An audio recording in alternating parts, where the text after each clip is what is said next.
With Canada's fast population growth and completely unreasonable housing prices, many of us are losing hope for the future of settling in Canada, buying a home, and enjoying an affordable life. But what if I told you that not all hope is lost, and there are still plenty of amazing opportunities in Canada? The secret lies in this graph. See these lines. These are the average home prices per province. You will notice that BC and Ontario average prices are through the roof. But in this video, I want to draw our attention to the other lines in this graph and list a few cities where we think everyone will be moving to soon. So if we remove these two outliers, BC and Ontario, the rest of Canada is still pretty reasonable, especially if we compare it to the US median home prices or the UK.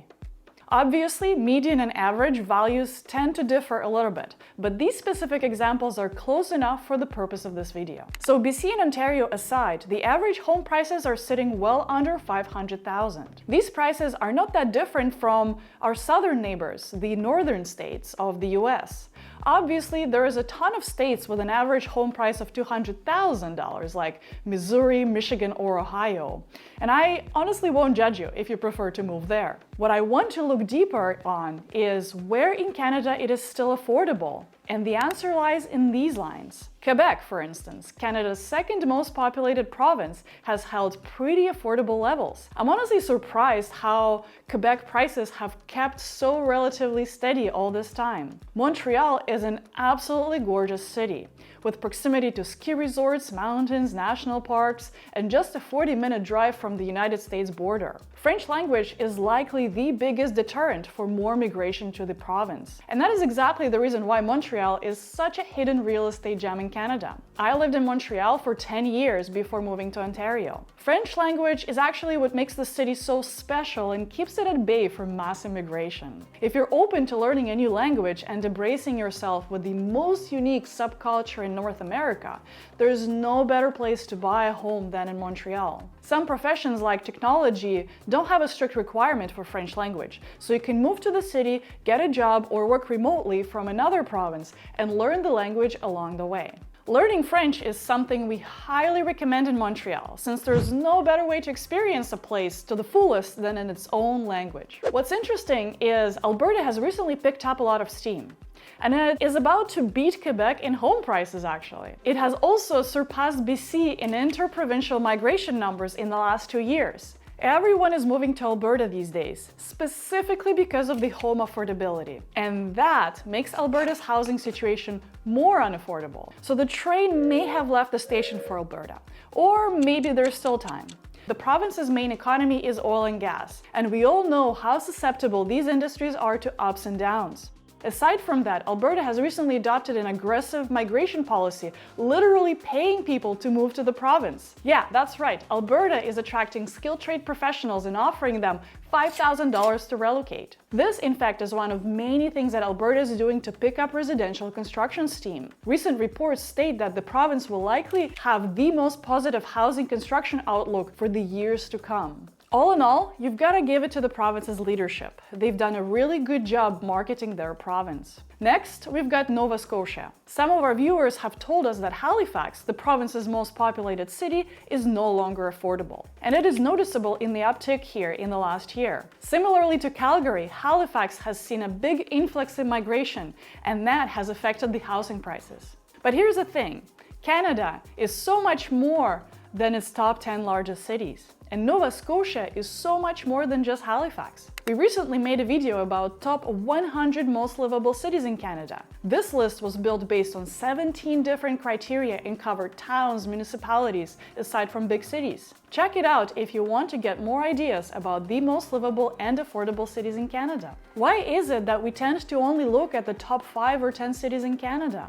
Well, the thing is that nearly 30% of the entire country's population is concentrated in the top 5 Canadian cities, and the world is completely oblivious to the remaining 70% of Canada. One reason is lack of infrastructure. Less population typically means less jobs and services available in the area. When we think about a city to move to, we tend to look at a lot of different criteria, and infrastructure is a big factor for many. Accessibility to education, healthcare, telecommunication, like electricity and broadband internet, are critical in this day and age. Luckily, there are a lot more pockets around Canada that provide good infrastructure and job opportunities that many simply have never heard about. The beauty of smaller places around Canada is in strength of its communities, and the strength of Canada is not just in its people, but in its openness to welcome more individuals who will help build a stronger and better Canada. Maybe Nova Scotia's Halifax is growing more unaffordable, but the city's growth represents a unique opportunity.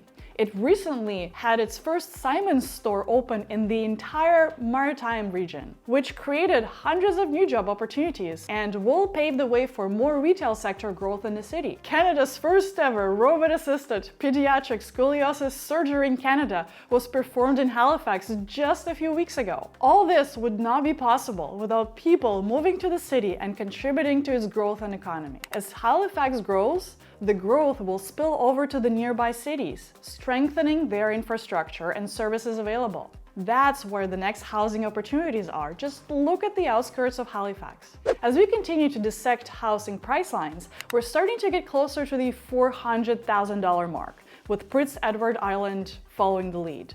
This maritime province has just over 150,000 population, and the speed of housing prices growth has not yet caught up with it as much as the other maritime provinces. It is an island after all, so the seemingly small population still makes PEI the most densely populated province in Canada. Add that to the fact that the province is actually in the top 3 poorest provinces in Canada, and I'm actually pretty surprised why home prices in PEI are not cheaper than what they actually are today. Moving forward in the list, this is where the biggest gems are hiding. Manitoba, Saskatchewan, and New Brunswick are provinces with the lowest housing prices in the entire Canada. And here's the thing, Manitoba and Saskatchewan are some of the most underrated provinces in Canada. You can learn more about Manitoba's largest city, Winnipeg, in this video that we made last year. The recent statistics show that Winnipeg may not remain underrated for long. The Manitoba's economy has done better than most of Canada. It has been steadily growing for 3 consecutive years despite the economic headwinds, and this year it's been the second province in employment growth right after Alberta. All that while Winnipeg has made the list of Canada's fastest growing municipalities in the last 3 years. Saskatchewan's Regina and Saskatoon are projected to have some of the best housing conditions in the years to come. These cities are expected to ramp up on new home construction faster than the rest of Canada, thanks to the friendliest zoning laws in the country and an overall growing capital investment in the province. Regina and Saskatoon may be the most affordable housing markets in the entire Canada, but not for long. Saskatoon has made the list of 20 fastest growing cities in Canada, while Regina came in close at number 24. So, if you're fed up with overpopulation and the ridiculous home prices in Canada, there is a number of fantastic options available, and there's even more that we haven't even mentioned. You have just to be open to look beyond the rundown Toronto, Vancouver, or Calgary. From Regina and Saskatoon in the prairies to the calm and windy maritime provinces, the options are plenty. You just have to be smart about your research. Start with exploring job opportunities available in the area. Take a trip to explore the cities and consider income tax and median income along with the housing prices research. Typically, those things tend to balance themselves out. Which city do you think is the most underrated in Canada? Let us know in the comments below. We'd love to take a trip and explore more of Canada and show you how there's so much more to Canada than the top 5 cities that you're used to. Thanks so much for watching, guys. If you like this video, please gently tap the like button below to let YouTube know that you like this video. And make sure to subscribe to our channel not to miss any more upcoming videos about Canada. And if you would like to support our channel, you can join our channel membership or follow us on Patreon. You can find the links in the description box below. And we'll see you in the next one. Take care.